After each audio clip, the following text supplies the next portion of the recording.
Good morning, everyone. It's Wednesday, May 12th. Coming to you live from Seoul, I'm Kim Mo-gyan. Before we begin, these are the stories we're following at the top of the hour. South Korea is seeing its number of daily COVID-19 cases surge again on Wednesday. The government is ramping up vaccination efforts with 438,000 extra doses of Pfizer's vaccine having arrived in South Korea overnight. South Korea reported the largest job growth in almost 7 years in April, the latest sign that the job market is recovering from a year-long slump caused by the pandemic. And Israeli forces destroyed a 13-story residential building in Gaza in an aerial strike Tuesday night. Afterwards, Hamas warned that it will retaliate. We'll begin with the latest on the coronavirus situation in South Korea. The nation reported 635 new cases Wednesday, climbing back above the 600 mark for the first time in a week. Now, of the new cases, 613 were local and 22 were from overseas. 5 more patients have died, bringing the death toll to 1,884. On the vaccination front, a total of nearly 3.7 million people have received their first dose of the COVID-19 vaccine as of this morning. 438,000 extra doses of Pfizer's COVID-19 vaccine, enough for 219,000 people, have arrived in South Korea. The shipment landed at Incheon International Airport at around 1:30 a.m. Korea time on Wednesday and is a result of a direct buying contract between the government and Pfizer. The contract procures 66 million doses, and so far just under 2.9 million have arrived. More batches will arrive by June as South Korea aims to speed up its vaccination campaign. 7.23 million doses of the AstraZeneca vaccine will be delivered nationwide from Friday, and those waiting for their second dose are expected to be prioritized. South Korea reported its biggest job growth figure in almost 7 years last month, hinting that the job market is on track for a recovery. Statistics Korea said on Wednesday that the number of employed amounted to 27.2 million in April, up 652,000 from a year earlier.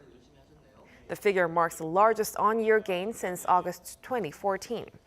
It's also the second straight month of job additions following March, when the country saw its first job growth in 13 months.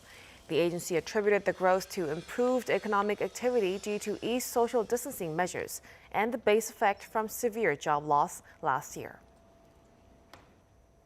In a bid to further ramp up its vaccination numbers, the U.S. says the ride-sharing companies Uber and Lyft will offer free rides to vaccination sites through July 4th. However, a recent survey shows most unvaccinated Americans don't want the shots. Lee Seung-jae with more. The Biden administration on Tuesday announced that as part of its new White House partnership, Uber and Lyft will offer free rides to vaccination sites in the coming weeks.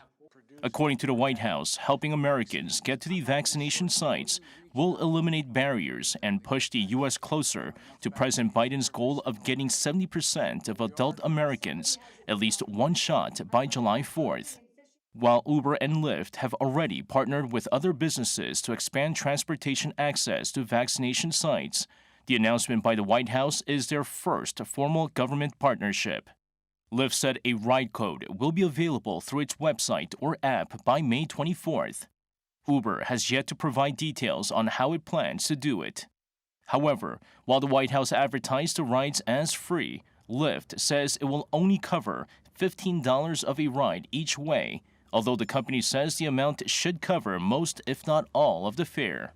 Meanwhile, New York is looking to further boost its own vaccination campaign this week by setting up temporary walk-in vaccination sites at 8 subway and train stations. According to New York Governor Andrew Cuomo, the walk-in sites will be open from May 12th to the 16th at subway stations, including Penn Station and the Grand Central Terminal. Those who receive vaccines at the temporary centers will be given a free 7-day Metro card or 2 free one-way tickets for the Long Island Railroad or Metro North. Despite programs centered on urging more Americans to get vaccinated, a new survey by the Associated Press NORC Center for Public Affairs Research shows most unvaccinated Americans have no desire to get the jab. Of respondents who haven't received a shot, 61% say they aren't planning on getting it, while 34% say they definitely won't. Just 11% of those who haven't been vaccinated yet say they'll definitely get vaccinated at some point. 이승재, Arirang News. Italian researchers said Tuesday that antibodies against COVID-19, while reducing over time, remained in the blood of most patients for at least 8 months following infection. The study, conducted jointly by the San Raffaele Hospital and Italy's ISS National Health Institute on 162 patients, found antibodies present, quote, regardless of the severity of the illness, the age of the patients, or the presence of other pathologies. Blood samples of survivors were taken in March and April of last year and again in late November. The study also noted that those who failed to produce antibodies within the first 15 days of contracting the virus are at greater risk of suffering from severe symptoms. The United States is reportedly open to providing assistance to North Korea. Reports say Washington could provide COVID-19 vaccines to help the regime combat the pandemic. Sources suggest it could be a strong enough gesture from the Biden administration to encourage the North back to talks. Kim Dami reports. The Biden administration is willing to share COVID-19 vaccines and other humanitarian aid with Pyongyang to help the regime overcome the global pandemic. CNN reported Monday that, according to sources familiar with internal discussions, Washington believes that North Korea will not be ready to engage with the U.S. until the threat of COVID-19 has gone. In the meantime, sources say North Korea has acknowledged receipt of the Biden administration's recent offer to explain its new policy, and experts say this is a positive sign. The U.S. will be able to explain the new policy in detail through working-level talks, after which the North will have discussions internally and then sit down with Washington again if they think there's more to add or revise. A decision on those initial talks is expected to be made after Pyongyang finishes its own high-level reviews. If the talks do happen, U.S. will reportedly explain the new policy in detail to the North first and then decide what specifics of the policy to unveil afterwards. In line with Washington's policy of taking a calibrated, practical approach to the North, Seoul has also underlined that path as a way to resume dialogue between Washington and Pyongyang. The South Korean government, including our embassy, has been in close communication with the U.S. administration from the early stages of Washington's North Korea policy review. In view of the North's apparently positive response, the new U.S. policy and strategies for resuming dialogue will be top of the agenda at the summit next week between the South Korean and U.S. leaders. Before this first acknowledged contact, the Biden administration had tried to engage with the North multiple times but was ignored. Kim Dami, Arirang News. The defense ministries of South Korea and the U.S. are to hold biannual defense talks in Washington for 2 days beginning Wednesday. During the 19th South Korea-U.S. Integrated Defense Dialogue, or KIDD, the two sides are set to discuss an array of regional security topics, the denuclearization of the Korean Peninsula, and alliance issues, including the potential transfer of wartime operational control from Washington to Seoul, as well as combined military exercises. The meeting, the first of its kind under the Biden administration, comes as Washington completed its review of its policy on North Korea. Another KIDD meeting is to be held September, and results from these talks are to be presented at the annual Security Consultative Meeting held in October.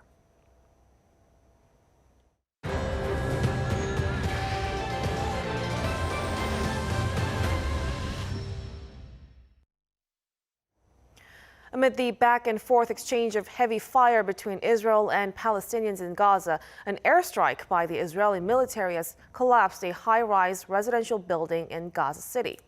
Following the latest violence, Hamas warned it will retaliate. Kim Hyo-sun has more. As violence escalates between Israel and Palestine, Israeli forces on Tuesday night demolished a 13-story residential building in Gaza in an airstrike. Late into the night, Gazans reported their homes shaking and the sky lighting up with near-constant Israeli strikes. They also explained there was warning an hour before the strike. It's not clear whether it was enough time for people to evacuate. While it's not clear why the Israeli military targeted that specific building, they said it housed the offices of top Hamas officials. It's also unclear whether the airstrike led to any casualties, but electricity in the surrounding area went out following the collapse. Hamas warned it will respond by launching rockets toward Tel Aviv's residential areas. Rocket alarms have been blaring in Tel Aviv, while all flights have been halted at the country's main international airport, which is situated close to the capital city. This as Israel's prime minister warned that more is coming. We are in the midst of a campaign. Since yesterday, the Israeli Defense Forces carried out hundreds of strikes on Hamas and Islamic Jihad in Gaza. We eliminated commanders. We hurt a lot of their quality targets. The conclusion of the meeting is to increase even more the force and also the rate of the strikes. Hamas will now receive blows that it did not expect, and I know that this also involves patience and a certain sacrifice on your part, citizens of Israel. The violence peaked following clashes on Monday between Palestinians and Israeli police at Jerusalem's Al-Aqsa Mosque. The international community, including the UN, expressed deep concerns over the violence, urging no force should be used against those who exercise their rights peacefully. Kim Hyo-san, Arirang News. The 22-year-old man accused of killing 8 people, including 6 Asian women at 3 Atlanta area massage parlors in March, may be facing the death penalty if found guilty. The prosecutor in charge of the case will also seek hate crime charges against Robert Aaron Long. According to the Fulton County District Attorney Tuesday, she intends to seek hate crime charges based on the actual or perceived race, national origin, and gender of some of the women killed. The indictment covers 4 of the murders that happened at 2 spas, all of whom were women of Korean descent. Georgia's new hate crimes law states that if a person is convicted of a hate crime, they are subject to an additional penalty. Short-term cross-border traveling has become something of the past in this time of the COVID-19 pandemic. Many countries adopted lockdown modes at the peak of the pandemic and have been requiring incomers to quarantine for 2 weeks upon arrival. But things are starting to ease in some countries for those who have been fully vaccinated. And that's why the world is turning to the idea of vaccine passports, which would confirm that the incoming person has, in fact, been vaccinated against the virus. Kim Do-yeon has the story. Despite already receiving both doses of the Pfizer vaccine, this San Francisco-based software engineer is currently under self-quarantine for 2 weeks at his parents' home in South Korea. Yeah, I really appreciate what the Korean government is doing for all the people who are entering the country, but it's a little unideal for me to have to self-quarantine for 2 weeks, even though I'm fully vaccinated. Which I think it's a little odd because people who are vaccinated with Pfizer from Korea, when they go to the States, they don't have to self-quarantine, and then when they come back to Korea, they don't have to self-quarantine. South Korean authorities recently said that they're looking into validating the proof of vaccinations overseas. This process of confirming that people have been vaccinated needs solving before countries can start opening their doors. Mobile applications have been one way that countries are solving this problem. These new upcoming measures have been dubbed vaccine passports. The European Union said they will release in June a digital green certificate, which will let travelers prove electronically that they had been vaccinated so they can travel without quarantine through international borders. With regions like European Union opening their borders for the vaccinated, travel agencies are moving quickly. We have a package for the fully vaccinated. Switzerland, Dubai, Hawaii, and Maldives are the destinations because these places don't require self-quarantine. Anyone who's been fully vaccinated can leave for these places and come back without self-quarantine here either. The dates are in June at the moment, but in reality, we can start the packages right now. While there still isn't a single method to unify the process, many institutions are racing to come up with their own validation system. Some countries and cities already have a local passport system in place for people to prove they have been vaccinated. Downloading the local vaccination app when traveling may soon be as standard as bringing a phrasebook and some foreign currency. Kim Do-yeon, Arirang News. The COVID-19 pandemic has threatened the survival of many airlines around the world. South Korean carriers have had to take extraordinary measures to make it through, and some have been quite creative. They're serving in-flight meals in cafes on land for people who want to remember what it's like to travel. And they're removing passenger seats from their planes to make room for cargo. Our Kim Sang-min reports.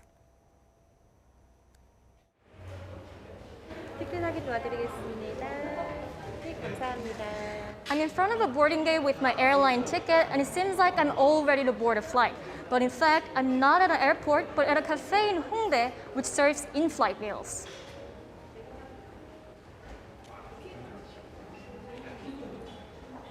South Korean carrier Jeju Air has opened this cafe for those missing air travel. A kind greeting from the flight attendants, mug plane windows, and popular in-flight meals could bring back memories of flights to exotic places without having to board an actual plane. I guess the fact that I can enjoy the excitement of boarding a plane here makes this in-flight meal even better here. This drawing from customers saying cheer up aviation industry shows how this place could bridge the gap until life gets back to normal. All the flight attendants here, including me, were very touched, and I hope the pandemic ends soon so I can serve the customers up in the air again. COVID-19 has halted most of overseas travel, but not the actual flights. As the number of South Koreans traveling overseas plummeted by 84.2% last year, Korean Air took the seats out of some passenger planes and turned them into cargo planes. More than 4,500 flights carry freight instead of passengers in 2020, including the COVID-19 vaccines that require complex technology like cold chain systems. We received an international standard verification for pharmaceutical logistics. We're also one of the leading carriers for handling special cargo that requires high tech, including artworks from the Louvre and Musée d'Orsay.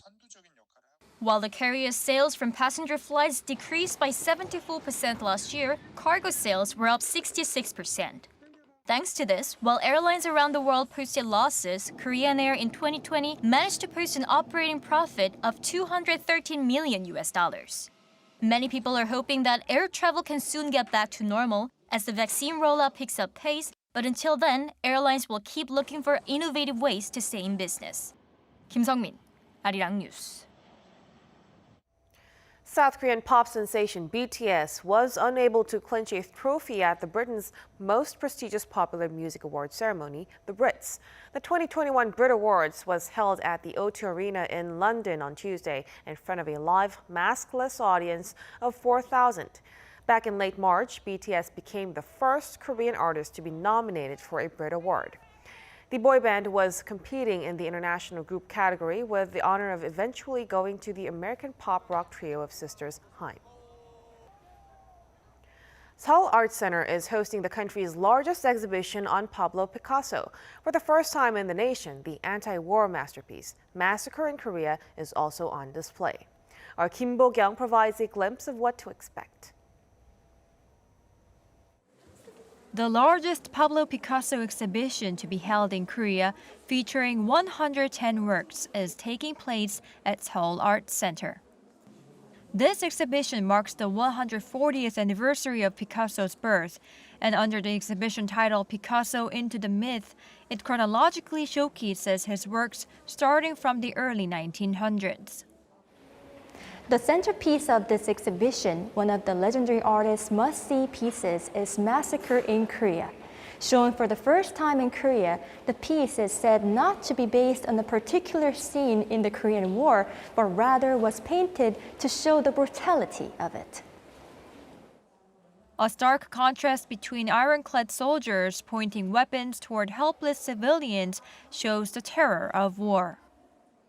Known as one of Picasso's 3 anti-war masterpieces, along with Guernica and The Eternal House, the piece was completed in January 1951, 6 months after the start of the Korean War. Unlike other anti-war paintings, this was completed during the ongoing war.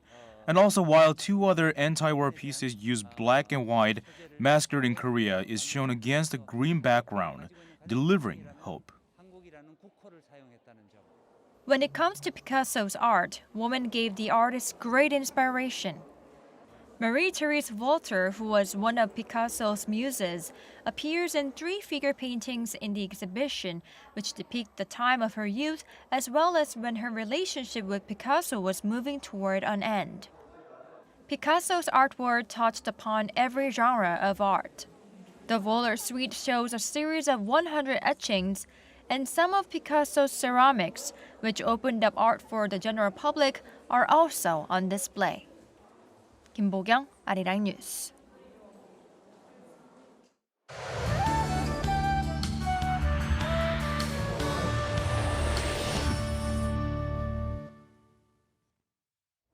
Good morning. Today will be a hot one for many western parts of the country, and Seoul and Chuncheon will make it to 27 degrees, Gwangju topping out at 29 degrees this afternoon, while eastern regions will see highs nearing season norms under mostly to partly sunny skies this afternoon.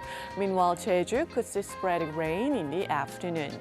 UV rays will be high across Korea, and the capital region will have strong UV levels today, while air quality will be normal to good nationwide.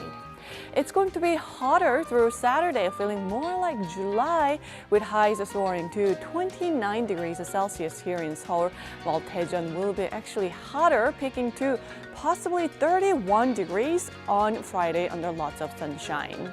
Then rain will start from southern regions on Saturday, gradually spreading to rest of the country by Sunday, and that rain will bring temperatures back to the seasonal averages. That's Korea for you, and here's a look at the weather conditions around the world.